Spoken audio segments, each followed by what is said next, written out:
Good afternoon. I hope everybody's doing well and they're having a great day.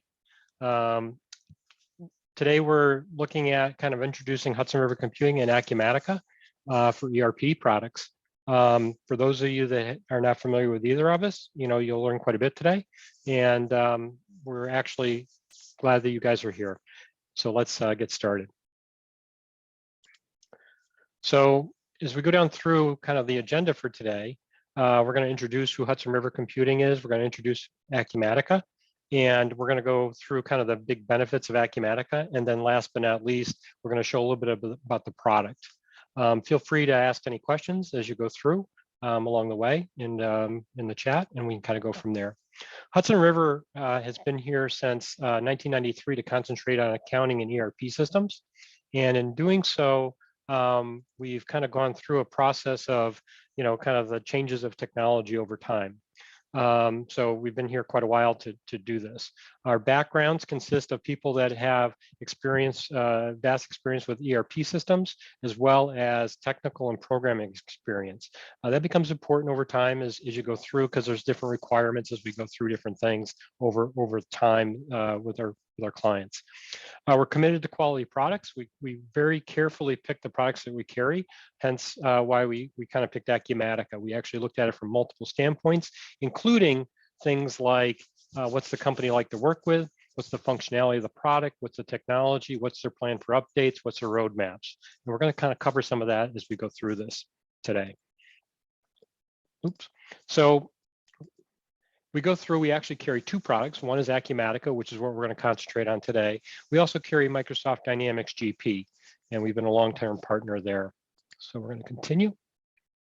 So who's Acumatica? Okay, so they're a global cloud product for ERP. They were started back in 2008. They released their first product 2009, 2010 timeframe. They've grown rapidly over the years. They have quite a few installations, and we're going to talk a little bit about that as we go. They have sales and support worldwide, and they have several long-term contracts. So for example, some of you may be familiar with Manage Your Own Money, Manage Your Own Business, MYOB. They used to have a presence in the United States. They're out of Australia. Basically, they have a relicensed product for Acumatica. So they took Acumatica, localized it, and market MYOB there. You have Senior Software, Visma, ACO, several others, Lexware, et cetera, that are doing similar things. So they're actually taking that technology and expanding on it. So it actually has a much wider worldwide base than what just the United States has. And Acumatica is still sold worldwide as a direct product, meaning that we do have, there are installations kind of worldwide for Acumatica as we go. They also have sites around the world. So for example, in the United States, their global headquarters is in Kirkland, Washington. They have offices in Virginia, Columbus, Ohio, Toronto, Vancouver, several others down in Texas. They have an engineering, and so they have several different within the United States. Additionally, they have offices in Europe, South America, and Asia. So, kind of keep in mind they are a worldwide organization. They rank consistently high in usability, and that becomes important from an end user standpoint, a training standpoint. A system can only be as good as how easy it is to use in a way, in the sense that if users find it easy to use, it makes it more palatable to get the information they need out of the system, as well get the value out of the system.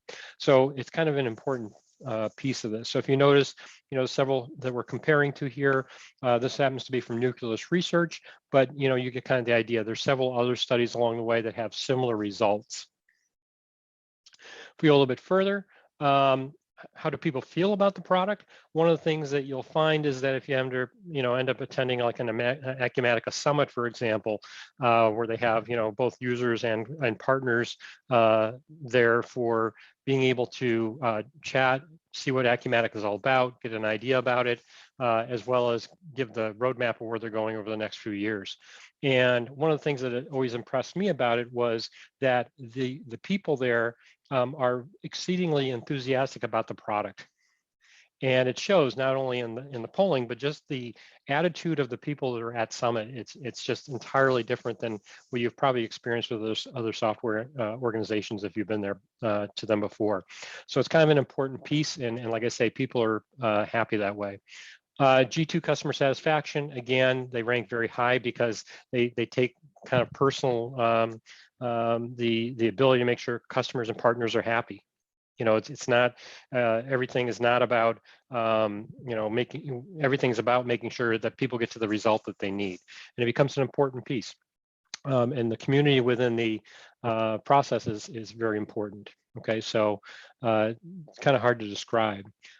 They've won several Cody Awards. They've won PC Magazine several years in a row for Best Manufacturing Solution, Best ERP Software. I think that's running in approximately 5 years running now, just so you're kind of aware. Acumatica noted and ranked highest in customer satisfaction usability. That's in multiple studies that's coming up, and we kind of showed that a moment ago as well. Those are important pieces of that. You know, people are happy with it. So what makes Acumatica different than some of the other companies you might work with along the way? One is their technology leadership, you know, and the way they've designed their platform is future-proof, and we'll kind of describe a little bit more detail what that means in a moment. Best-in-class business functionality, okay? We're going to talk about that a little bit as well, expand upon that. And then ethical business practices. You know, we've all worked with companies that weren't necessarily upfront about how things will work in the future, right? Meaning that, you know, makes it hard to plan. They're not really telling you what the roadmap is. They're not telling you what your costs might be accurately, those kind of things. Those all become important pieces of what it's like to work with the companies that we're dealing with. So we'll talk a little bit about that. So let's start with the technology. And we're talking about the future proof of the platform. And in this case here, the way Acumatica is built, you have at the very bottom here, the technology stack, kind of what is the core of what it's built on. So each of these pieces, okay, are containerized is kind of the easy way to kind of explain it.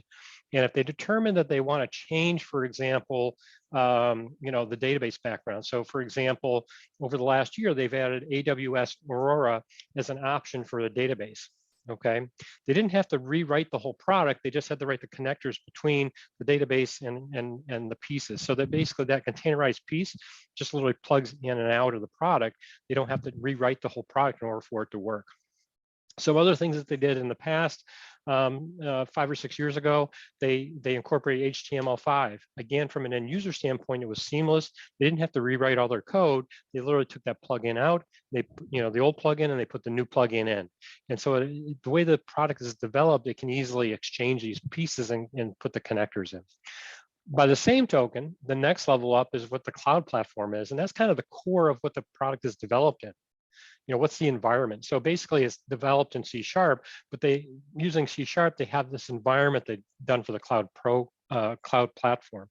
So in this case, you have low code, no code frameworks, you have integration services, you have the reporting and analytics, et cetera, as you go through a mobile framework for using on your cell phone. So the idea of it is it allows you to very easily take and say, you know what, we decided we're going to make a change, or we're going to add a browser support for a different browser. Okay, so right now they support pretty much anything that's relatively current, but say there's a new browser that comes out, they decide to support it. They can literally take that piece out, put that piece back in. And from an end user standpoint, we don't even know the difference. Okay, that's kind of the beauty of it. The next level up is really where we start having the actual code as far as the functionality. And that's where they take the cloud platform, okay, as well as the tech stack that's underneath that, and they say, let's tell it what we want it to do. And that's where they're going through and they're saying, okay, financial management, they built in modules for that, for AREP, GL, fixed assets, et cetera. By the same token, they have a CRM module for customer management, or project accounting, or manufacturing edition. And those are all built for functionality, so you can actually do kind of what you need to do. And we're going to talk a little bit more about the functionality, but the nice part about it is the way these plug in, it makes it very easy for them to add another one or adjust one, and it still integrates throughout the rest of the system. That's kind of an important part. And then you have the last part, which is you know, connected applications. So for example, we have a client where they actually need to collect sales tax in all 50 states. And that can be a daunting task, but they use a software system called Avalara. That's a third-party product that is basically a cloud-based system. And on the Acumatica side, it's embedded within the system. And all we need to do is really put in the login information within Acumatica. We have to tell it to use Avalara for the tax system on different records here and there. So for example, if you have an inventory item and it's taxable versus non-taxable, we have to basically tell it that. But once we get past that point, it only takes usually a few hours to get that established. You need to go in Avalara and say, hey, we're collecting sales tax in New York or New Jersey or California. It doesn't really matter what. You have to tell what state you're collecting in. And then you're ready to go. Based upon the address of the tax jurisdiction of where you're delivering to and whether it's taxable, it automatically takes care of the sales tax for you. And so they've had these connected applications that make kind of these deep connections, what makes it really easy to implement fairly sophisticated results.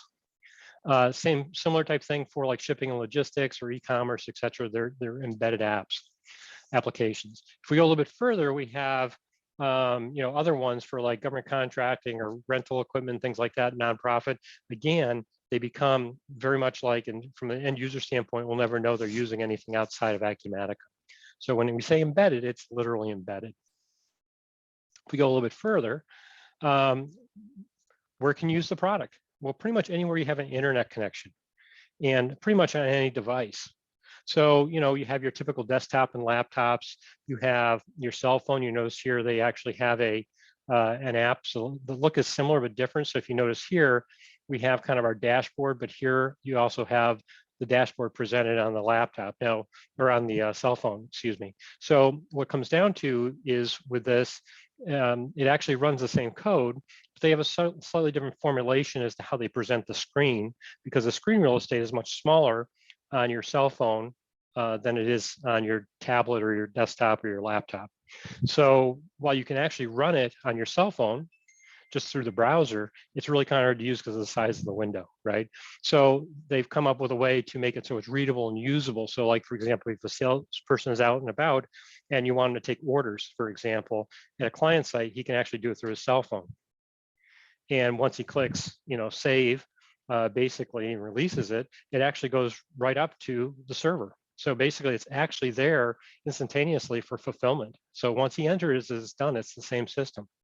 No integrations, literally the same system. So those are the kind of things that make the difference in that. Now, there's other uses for it that they're working on and have actually presented to us. You can have certain presentation of information through a smartwatch. Okay, it's got fairly limited use because of the size of the screen, but it's there. And then over here you see Alexa, and basically you can give commands to Alexa to be able to present data or retrieve information and things like that. So basically anywhere is literally there, and it's kind of important. Embedded integrations, and we talked about that a minute ago. I mentioned Avalara. Well, if you don't like Avalara, there's Vertex for sales tax. But if you go down a little bit further, you'll see there's embeds to Office 365, Google Maps, Bing Maps, Procore, which is used in construction quite often. You have exchange rates for currency exchange. You have Adobe. If you've ever used like DocuSign, for example, it can be embedded within the system. If you're using things like e-commerce, there's actually an embedded application for BigCommerce, so you can centrally manage, for example, your inventory items and your pricing. You get multiple sites in BigCommerce, but still use one management for that item if you're selling it on both sites, for example, versus having to manage it everywhere. Shopify is very similar. Authorize.net, if you're familiar with that, that's for credit card processing. It's embedded within the system. That doesn't mean these are the only things that are embedded or available. This is the sample that we have here. There's over 250 total. So just to give you kind of an idea, these are the ones that we're kind of giving you a rough idea. So if you're doing shipments for FedEx, using FedEx or Stamps.com or UPS, for example, you can do those. All right. And from an end user standpoint, you'll never know that you're using anything outside of the system. Okay. So if you look, these are kind of a little bit more of a list, a little hard to see because the icons get pretty small, but you get kind of the idea. There's a lot of options here for kind of tailoring the system to more specific requirements if needed, or expanding on functionality. So Last year, Acumatica processed 4.8 billion ERP transactions. So, to me, that's a significant number. So they've been out there a little bit and they have that. We go through modern security. We haven't had any breaches. It's kind of important to take note as far as we haven't had any viruses or ransomware attacks through Acumatica. We've actually had a client site that was attacked by a ransomware. And while their rest of their network was down, they were still operational because they could still get to Acumatica. And what they were able to do is actually take in some laptops that weren't connected to the network at the time, and they were able to actually operate and get production out. So, it kind of gives you kind of an important piece to that of what can happen. But it's very important and it's very robust, and they take it very seriously. They also have been working a lot with AI and machine learning, and they actually have parts of the product that have been released already for that. So for example, with AI, we have scenarios where you can take information from, for example, a PDF or an AP invoice and basically import it in. And once you import it in, it will actually recognize the information, assign the vendor, and go through the process of being able to record it into accounts payable, for example. And then it may not be perfect, but allows you to tweak it. And because of AI, it learns to get better and better at it. So the first time, maybe it doesn't recognize something on the form because of the way the vendor is presented the invoice. The next time, once you've kind of pointed out is what the information is, the next time it'll get better and faster. Okay, so the idea of it is the AI actually helps with that. Additionally, as we go through, you have things that are able to be used so that you can actually help the system kind of know more for you. And that sounds like a minor detail, but the idea is it can actually say, okay, hey, if these things happen, I want to update this information. And so those are the kind of things that you can actually kind of expand upon, and they're actually getting there very, very quickly on that. So a lot of it's already there. There's more coming because it's kind of a growing field and actually expanding very rapidly. So just to give you kind of an idea, it's kind of where they're going with the efficiency, making sure the system is being the best that it can be. Acumatica Industry Editions, just to kind of give you the depth of the functionality overall. We have the General Business Edition, and that would typically be for accounts receivable, AR, AP, fixed assets, general ledger, financial reporting, banking, those types of things. We have the Construction Edition, which are for just what it sounds like for construction companies and or subcontractors. And it would allow you to basically track projects, bill AIA billing and things like that. We'll talk a little bit more about this. Distribution Edition, again, this would be for warehouses and being able to track inventory and do sales orders and purchase orders and requisitions and things that might pertain to that. Manufacturing Edition expands upon that and basically allows you to actually track and create, production orders in ERP, MRP, suggesting items for production, forecasting, and things like that along the way. And then last but not least, we have Retail Commerce Edition. And the Retail Commerce Edition is the one where if you're doing website sales and e-commerce, where there's tight integration with that. To feed into, and usually into like distribution module or edition and or manufacturing edition. So you can use these in combination with each other where it's appropriate. Okay, so for financial management, under financial management, this is kind of just a summary of kind of what's there. Basically, you have multi-currency in the general ledger, it's built in. You have accounts receivable, accounts payable, cash management. We kind of talked about that. Tax management's in there, deferred revenue and expenses, intercompany accounting. Okay, if you have multiple branches or multiple tenants, you can have intercompany set up. Recurring revenue and contracts. Again, if you have things that recur monthly, annually, quarterly, whatever, you can actually redo that. Fixed assets we mentioned, bake feeds and automated reconciliation. Basically, you can have the system automatically connected to your bank. Well, not automatically connect, but once it's connected to your bank, you can automatically do the reconcile. Okay, and it can get very close on that. That's one of the areas where they're using AI to do the matches for you. Automated expense management. So if you have employees with expenses, they need to be approved and recorded. within the system. They have an expense module, and you have AP document recognition. That's where you can take like a PDF from an email, and then basically bring it into the system and do the recognition of the invoice and use the AI in order to bring the information in for accounts payable. So we'll go a little bit further. Inventory and order management. Again, you have multiple warehouses across the organization. You can track lots and serial numbers. You can use expiration dates, multiple costing methods. Okay, and basically they kind of hit the norms that people are using today. Automated replenishment and purchase recommendations.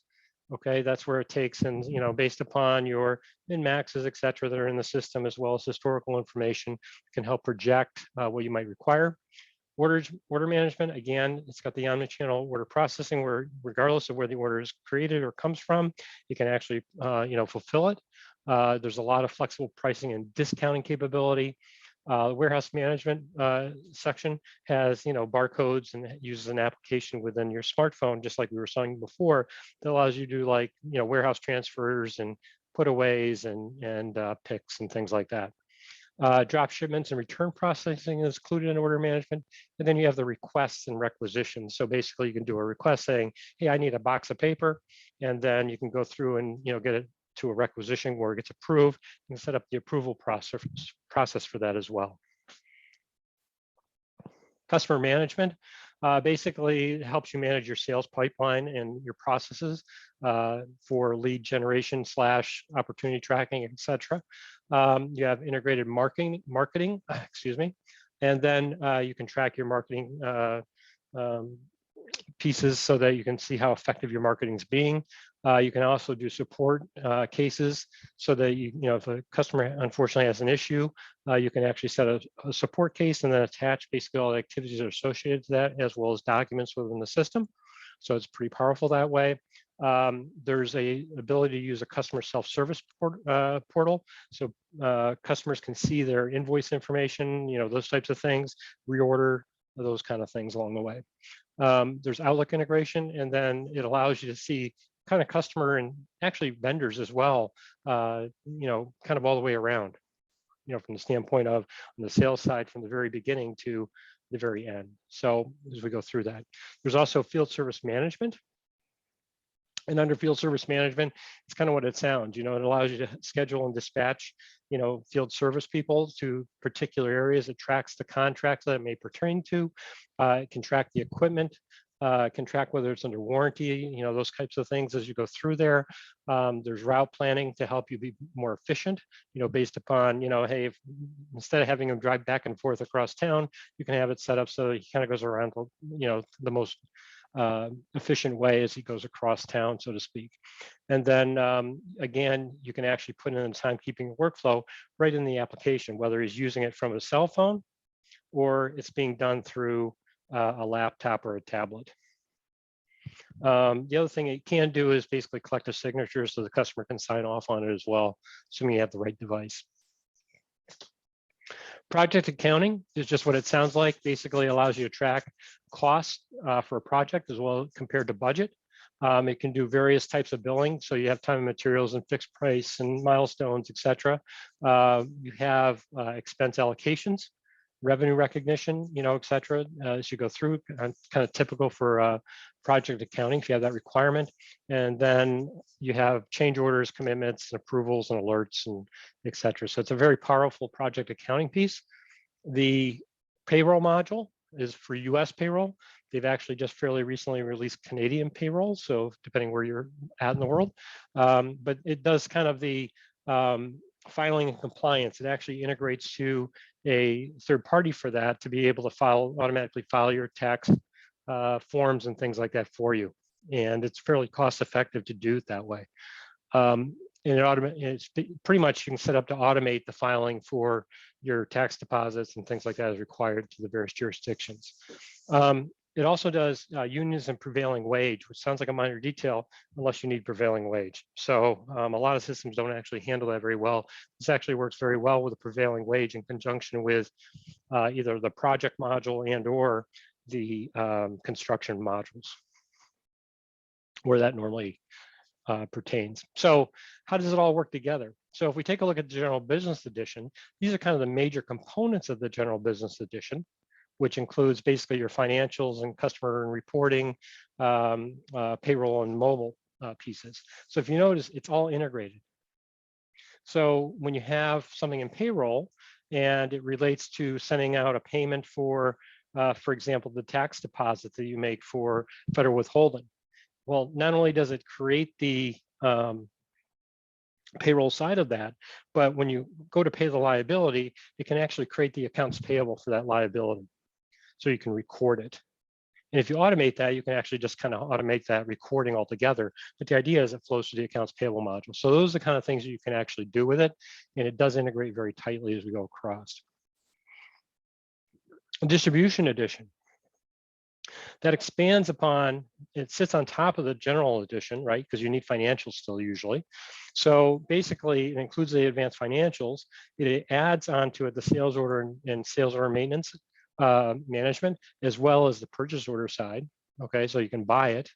It allows you to fulfill and fulfill your orders and manage your inventory in your warehouses and things like that.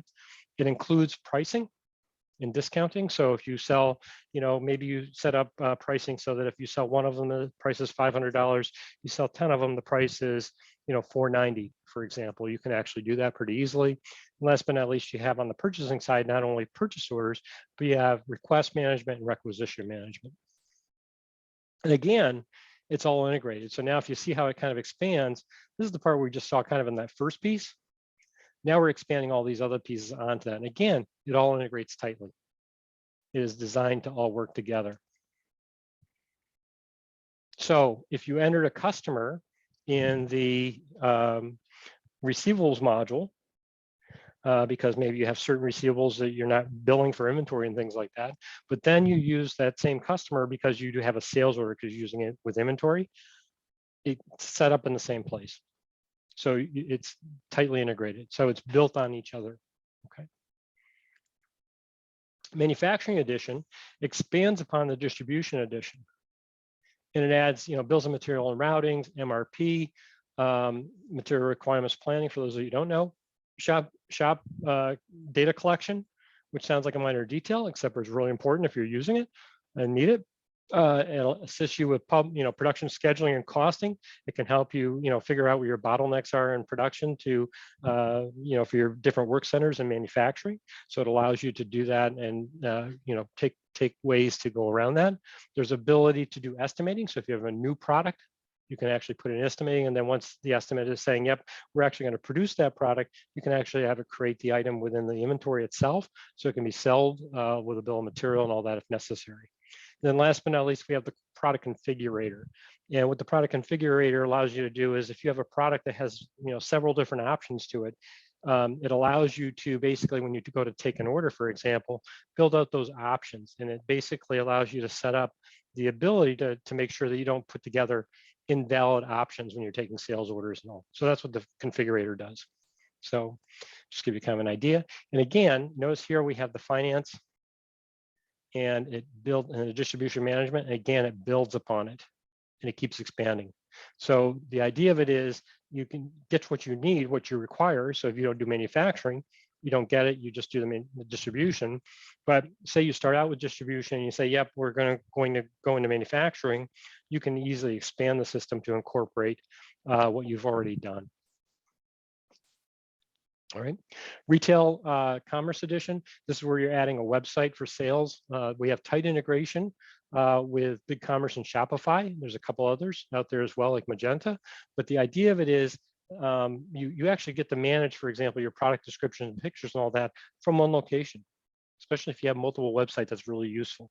But it becomes very, very important so that your pricing is consistent, for example. So maybe you have a customer where, hey, if they buy online, they get a price. Well, you want that same price if they happen to call in for an order, right? Maybe they call your service department, and in doing so, you want the pricing to be consistent. So because of that, the pricing actually goes up to like BigCommerce, for example. Again, you can also determine, like warehouse management, what things do you want to appear on the website? You only want things that have current quantities available to sell.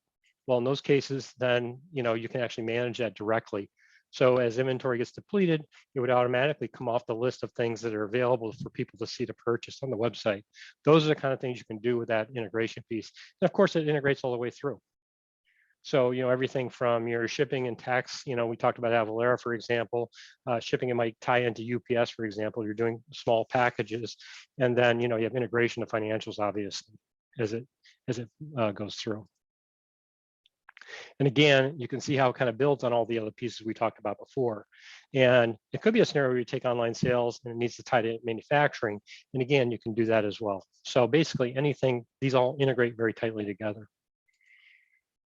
So B2B connected business, basically the cross-module workflows, that's what we're kind of talking about here. You have everything from project manufacturing, field services. So it could be a scenario where you're a manufacturer, but then you need to send people out in the field to service things that either for installation and things like that as things get purchased. Maybe you sell large equipment and there's an installation component to that, and that might go through either field service or project, depending on the setup and what your requirements are.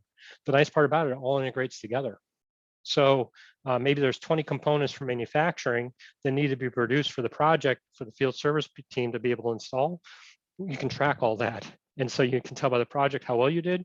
You can actually record the field service information that relates to it, the record time, the materials are actually used.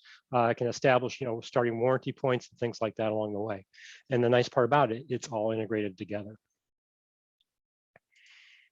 All right, business analytics. Okay, it's great to have all the information so you can do things, but sometimes you actually need to see what you need to do. What happened? Was it profitable? Was it not profitable? What are our trends, et cetera? Planning cash flows and things like that, budgets, as well as, what happened like in field service, for example. And out of the box, there's a lot of reports within Acumatica.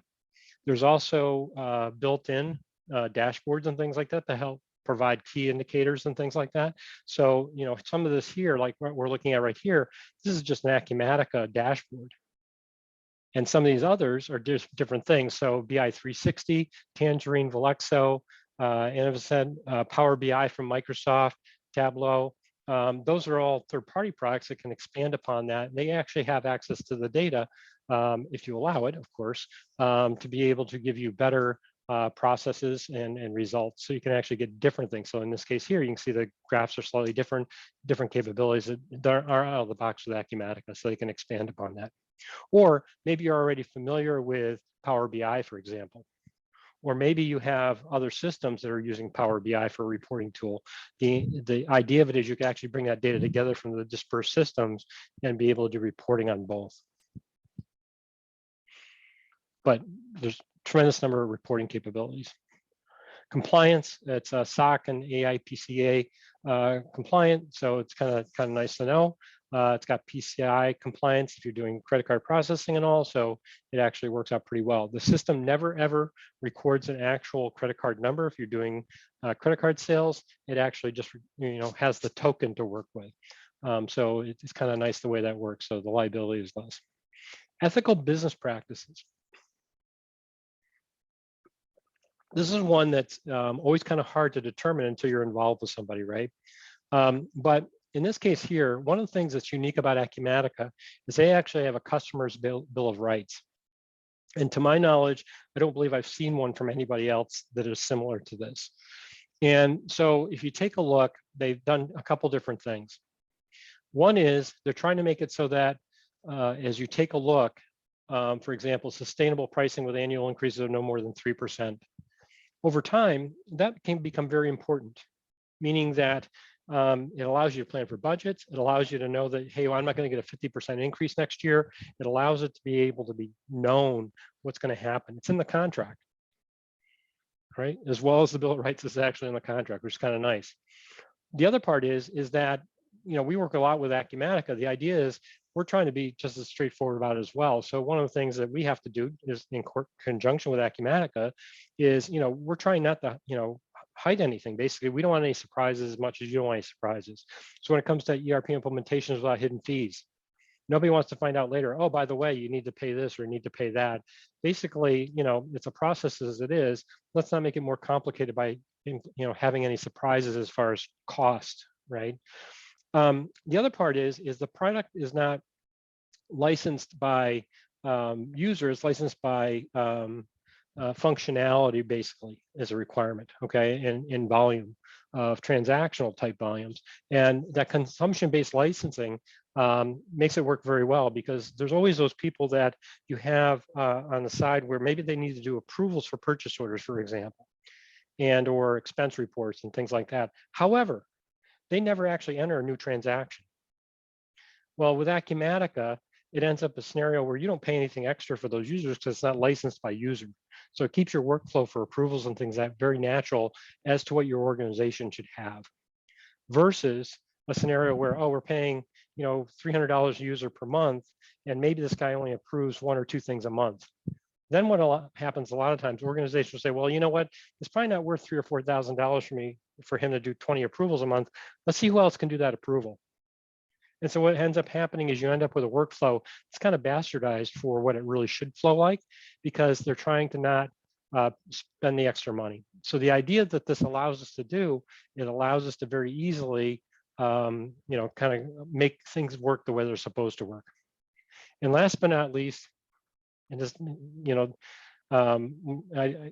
kind of hard to describe, but the data you have is your data. And ownership and control of your data is kind of important. And I know it sounds kind of strange, but for example, if you're working with some other products, what will happen is they'll say, oh, you can get your data electronically if you decide to leave, okay? Or if you want to do side development and those kind of things. But the issue you run into with that is a lot of times when you leave, what they do is they give you like a series of text files. And the problem with that is, text files are, they're great, but they're kind of hard to use for actual review of data. With Acumatica, if you decided to leave the product as an exit strategy, I'm not saying you want to leave, but the answer is it's an option. You can actually download the data in a snapshot and then put it into a localized version of the product. Okay, so in your local version, you can actually load that data back in. It is, I'm not saying you want to do this, but you can. That way you can use that product for either testing, training, those kind of things. But also if you decide to leave the product, you have the ability to actually see your data in the original windows you had before, so that you don't have to, search a database for, 3 transactions in a text file. So the idea is the data is actually your data compared to what we're facing with other products. And that sounds like a minor detail, but in the cloud, that becomes very important. Historically, if you're running a premise-based product, most of the time, it had a perpetual license. And with that, you could just continue to use the product. So it wasn't a scenario where, hey, it was going to get turned off at the end of the day at some point in time, right? It was because it'll continue to work until you have a technology issue, probably. But from a licensing standpoint, it's usually perpetual. So it really was your data. They're trying to resolve that in the cloud format like this. So it gives you kind of an idea. It becomes kind of important that helps you. I kind of mentioned some of these pieces with the licensing when it's not by user. So we can make it much more natural as to how we use the system and basically who gets to use the system without worrying about the extra fees and things like that you typically face with a lot of products. Okay, data ownership, we talked about it. So I'm going to kind of go on from there. And then we have the Acumatica customers. This is just a small sampling of some of the customers in different areas you may or may not have heard of along the way. So like, for example, if you've heard of, Mitsubishi Electric or Samsung, I'm not saying they're running their whole businesses on it, but they're running significant branches a lot of times. So the idea is these organizations are kind of in there. So, you can take a look at the items on the side. So anyway, so what we're going to do now is we're actually going to take a look at a demo of the product. So I'm going to actually basically get out of the piece here, and I'm going to close that. And what I'm going to do now is this is going to log into Acumatica, just so you get an idea what it's like. So this is basically a website. You can do two-layer authentication, et cetera, as you go through. I'm logging in as an administrator. Okay, and because this is running on an internal server versus in the cloud, oops, if I type in the right password, it would be important. I don't have two-layer authentication set up and things like that you can have set up. It can be integrated into your other networks such as Google and or AD, for example, from Microsoft. So typically when people log in, this is kind of what they'll see. So if I take a look at it, we have basically a series of things across the top. We have a dashboard, and then we have all the different modules and things like that along the way on the side. So the idea of it is, as you get presented the dashboard information, this is kind of the key things that I need to pay attention to. And these are all configurable. People can use them how they want. They can change it, they can do it, etc., assuming they have rights to. You can lock it down, obviously. Security can be controlled all the way up from, hey, they can have access to this window or this module, to basically we can control either the process or an individual field within that window. So there's a tremendous amount of control that way. So as I take a look at this, what am I looking at? Well, in this case here, how many orders are there shipped? Well, it says 9. If I click on that, the nice thing is this is actually a working report. I can see the 9 orders. Okay, all of them are late being shipped. Okay, not good, but the answer is I can very easily see that. And you notice here we have it where, hey, the things that are bad are marked here. I can then look at this and say, yep, well, this one here is shipping, so that's good. What's going on with this one? I can actually click on that, and it'll drill me back to the original transaction. In this case, it happens to be a sales order.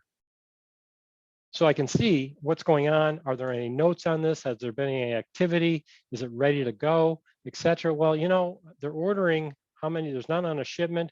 What's the order quantity? Where is the order quantity? It's not even on here. Where did it go? Hang on a second. Oh, there it is right there. Sorry. So there's the order quantity. I can actually rearrange these things. So like the things I don't use very often, maybe I don't use project tasks for what I do. I can actually drag it off to the side. Okay, take it away. I can also take it off the window altogether, meaning that I'm never going to use it. I can actually go down through here to task. I'm just going to type that. I can actually take it off the window. Okay, so it's going to be there, but if I need it again, I can always add it back. But I can actually rearrange the window. Maybe I don't want to do related items and substitutes. I can again drag that any which way I want. Maybe I want the amount to be dragged back this way after the unit price. So I can very easily adjust the window for how I want to work. Keep in mind that's user by user. It can be transferred from one user to another. So the idea of it is that you can make the system more efficient for individual users. By the same token, maybe I do data entry for sales orders. And I never do the shipments because I don't create a shipment. So if you look here, we have create shipment as a button, but I can actually take that and say, you know what? I don't want the create shipment button to be on there unless I'm doing it. Well, it's giving me the next option. And maybe I don't create production orders because I don't do that either. Let me take that off, and that's a favorite. But maybe what I do is maybe I do email of sales orders. Well, I can make that. That's already there. Maybe I also print them. Okay, I can add that. So I can tailor the buttons to what I do normally. All of them are there available, assuming I have security to them, but I can always tailor the thing to be the way I want it to work. All right, so if we go across the top of the window, you can see here, this is where I can save and exit. This is saving it. This is an undo button. I can add a new transaction, delete the transaction. Keep in mind, if I don't have security to be able to delete, it's not going to allow me to delete. One of the things that's nice about the system throughout for the transactions, maybe I have an order or a reorder of this. Maybe they have a new order. I can actually come in here and do a copy. And what I'm going to do is click the plus, and I'm going to paste that in. And that's going to actually make a duplicate of my original order. All right, and you can control what things copy, okay? Meaning that in the setup and the template, this is the default one. You notice it copied in everything from the customer order number, which is their PO number, to others. I'm going to put in, JK test 87, just to use an example. And I can change the date on this. Maybe it should be today's date. Okay, and I want to change the dates for things. And you know what? I'm going to change the requested date to today because it's a new order. But you notice I didn't have to put in the quantity on the order and things like that. But maybe I do want to change it. Maybe, oh, this time they're only ordering 15,000. I can put that in, save the order, and I've created a whole new order without having to recreate the wheel. I didn't have to do all the entry to it. Keep in mind, if you're doing this without a lot of description like I am right now, I could have had that order done in a matter of a few seconds versus having to rekey it all. Okay, so the idea of it is, notice I did that right from the customer view dashboard. It could be done other ways, but this is just one way. So that's true throughout the system. All right, I'm going to close that. And again, we can do other things with these, and we're going to talk about that. Again, just like the drag and drop we saw before, I can drag and drop the order of these to go, maybe I want the status over near the beginning of the sales order number. I can rearrange these windows to fit my requirements, how I want them. Additionally, we can show or not show things that are on here or not. So for example, maybe I never use scheduled shipment, okay? I can actually take that off this particular window and it doesn't show. So you can very easily tailor the windows to what your requirements are. Additionally, we mentioned about Microsoft Office. I can actually put this in Excel but just by clicking the Excel button, and that's putting the information in Excel for further analysis right from here without having to do anything in particular. It's just literally clicking the button. And numbers come as numbers, dates come as dates. And hang on, let me just put this in a specific spot. And we basically have the same information. So we can see here that we have our sales number, our statuses, whatever we have that showed there as far as columns. Notice on the end, we had our requested date, but we didn't have our ship date, which was the one that I had removed. So you can see here, it actually shows me what actually was on that window at that point in time. All right, we'll show you a couple more of those along the way, but it gives you kind of a rough idea of what you're working with. If I close this, I'm back at the dashboard. The dashboard itself has some other powers to it. In this case, I can actually look at specific customers. We can limit, it doesn't have to do this, but if I want to limit things down to USA Bartending School, for example, I can click on this. Notice now things on this menu all change to USA Bartending. So in this case here, there's only 3 orders. They're going to be USA Bartending. We go back a little bit, you'll see that, okay, that's narrowed down. Again, same report we saw before, but it's just narrowed down for that particular customer. Okay, so if I take that back out, you'll notice that if I hit the delete key, if I type right, okay, what it does, it recalculates it and puts it back to everybody again. Now, the way these graphs work, you can actually tailor them a little bit. You notice down here, there's the legend, and you have a lot of other and a lot of is empty. Well, you know what? That kind of makes this a little bit hard to read. So if everything falls under other, let's take that out. So I can actually take other out. So I'm actually taking that out. Now, if you notice that recalculated that. Again, if I do this again, okay, and I take is empty out, you'll notice now my graph is kind of much more meaning as far as how it works. Beyond that, I say, you know what? I want to see the Acer computer sales.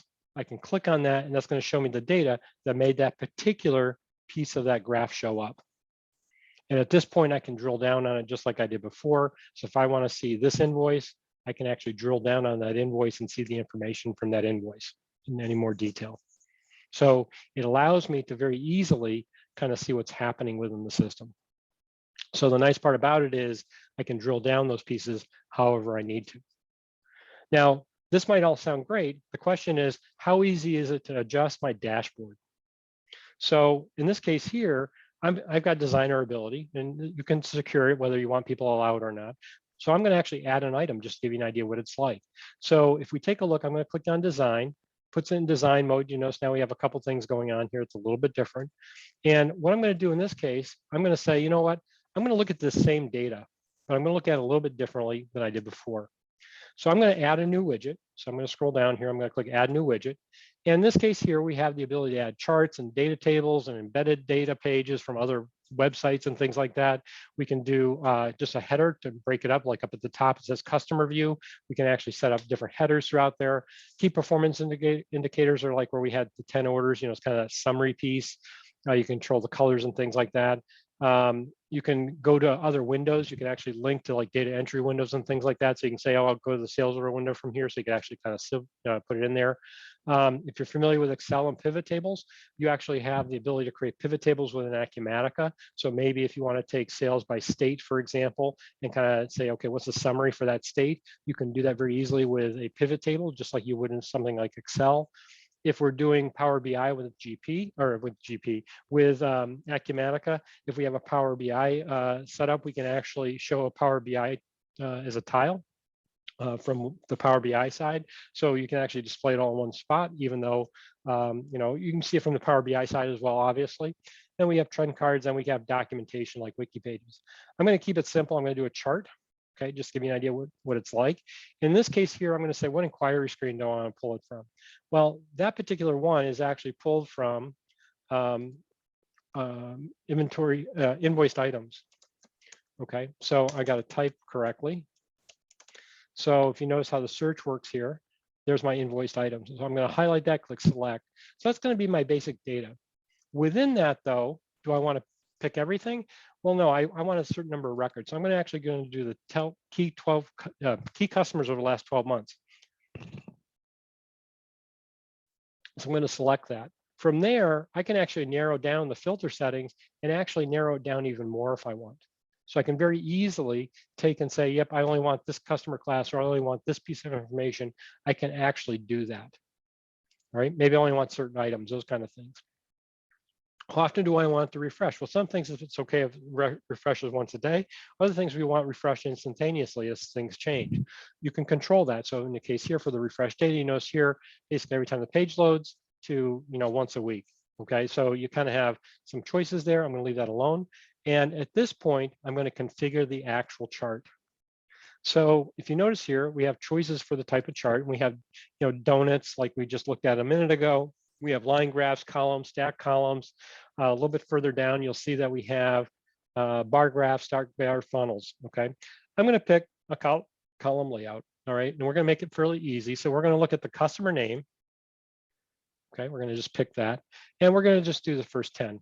Okay, so even though we're looking at the 12 in the other list, we're going to do the first 10. And how do we want to break it down? Well, let's break it down a little bit by date. What kind of dates do we have? Well, we have a document date and an invoice date. I'm going to pick the invoice date. And at this point, how many do we want to do? We're going to just do 10 months, okay, as we go through up to 10 months. And then we're going to do, what do we want to round to for timing? And in this case here, I want to do it every month. Pretty straightforward. How do I want my format? Well, I kind of like the year first, month, day, those kind of things. You can change it however you want. I'm going to pick this one, okay? And then I can choose the colors if I want, things like that, and based upon different things. And what do I want to add up? Well, I'm going to do the extended amount. Okay, so that's going to be the total amount of the particular invoice. But notice I can actually look at the profit or cost, but I'm actually going to do the extended amount. And I'm going to sum it. Okay, so versus taking an average, a median, or count and those kind of things. So I'm going to just click OK. And I'm going to click caption. I'm going to put in lunch and learn April 5, just to use an example. Okay, and I'm going to click finish. So I very easily created the graph. Now I'm going to resize that a little bit because it's a little bit hard to see. And I'm going to take and expand that, make it a little bit bigger so you can kind of see what I did. Just going to make it a little bit taller, I think, too. More like that, okay? And I'm going to take it out of design mode. And at this point, I've created that. So if you notice, there's a couple things. The things that I did with the legend before, I can click on that and say, you know what, I don't want August of 21. I can actually take that out. So if you notice, I removed it and it very easily took it out and was out of there. Maybe I don't want May of 2021. I can take them out, put them back in. Secondarily, you notice I didn't do any code for that. That's just the way it works, okay? I can also come back and say, yep, I want to look at this particular month for USA bartending. So this is July. If I click on that, it actually drills down for July. So that's one of the powers of how this works. So we can see those transactions that actually make it up. And if I want to see one of them, again, I can drill down on it and see the detail. So that's kind of the way the system kind of works. It allows you to very easily get to the information you need once the information is in there even.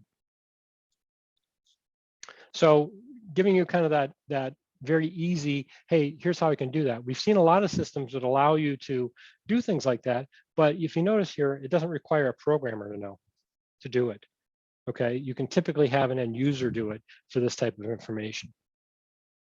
And they can tailor their own dashboard if they want. So, kind of makes it very powerful. Now, throughout the system, we've only seen the dashboard basically in the top row.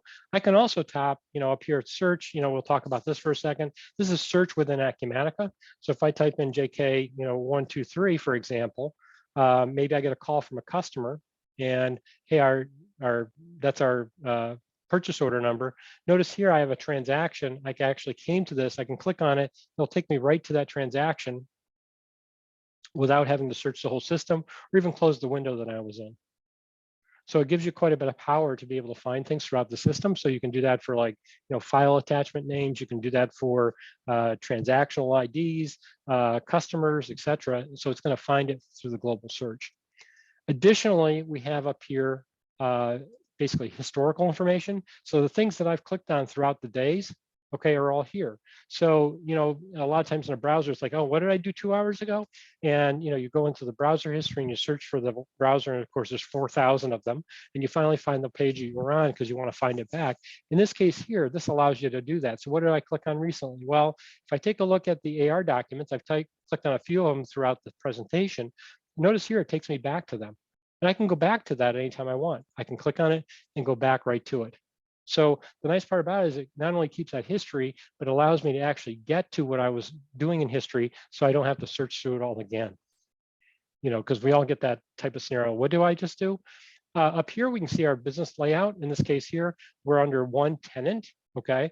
And we have basically three companies actually. We have Revision 2 products, Revision 2 services. And then within that, and a couple of them, we have divisions like products, retail, products, wholesale. And to change divisions, we can just literally pick the division, pretty straightforward. Okay, so this just automatically changes the division we're in. So it allows you to very easily go from there. We have the date and time, and then you have like my user preferences, companies that can access those types of things, tenants. So to give you an idea, that's how that works very simply. Additionally, if I click the home button up here, okay, in the upper left, that takes me back to where I start when I log into the system. So at this point, if I take a look and say, okay, what's it look like for finance? I can actually click on finance. I can look at journal transactions that have come through the system. I can actually kind of sort, change them, etc. I can filter them. So maybe I only want the ones that started in GL. I'm going to say I only want GL transactions. These are ones that were entered in GL. And maybe I only want the ones that happened in October of 2021. And so I can actually do is between 10/1/2021 and 10/31/2021. Click OK. And you can see here, I just narrowed that list down very quickly and easily. Okay. By the same token, I can say, yep, I want ones that say on top of that have the word employee in them. Okay. So if I still keep narrowing it down, I can very easily narrow down everything within the system. If I take that back out, it pops back, and I can actually reorganize I can reorganize things just like I did before. I can add some additional fields if it's needed. I can very easily see who did it, those types of things. So maybe I want to say who created this entry, when was the last modified, etc. I'm going to click OK. So you can see here it was done by admin. And you go a little bit further over, you can see it was last modified by admin. You can see it was created on 10/3, lasted on 10/3. I can export it by clicking export on my Excel button, just like I did before. If I want to see any of the transactions, I can click on it. And again, just like we copied the sales order before, we can copy this transaction as well. So in this case here, I can say, yep, I want to click this, copy it. Oops, I have to click copy. I want to make a duplicate of this, hit the plus, paste, and I've created my GL transaction again. In this case here, maybe what I want to do is I want to do it for or for a 5/2022. Okay, it changes things. I can make my changes here. And I can go from here and say everything's good. Click save. I can change the amounts at this point, long as it stays in balance. Click save and release, and it's etched in stone in the system. All right, so it's very easy to actually go through and kind of make that create. So now if I want to clear my filters, just like you do it in Excel, I can select all, where I can remove the filter up here by going like this, remove quick filter. And so you can very easily do that. If I have things I do over and over and over again, maybe I only want to see the GL ones, I can actually create a filter here and say plus, I'm going to say module. Just going to start typing because it's a little quicker, equals GL. I can click save. I'm going to name it GL. Click apply.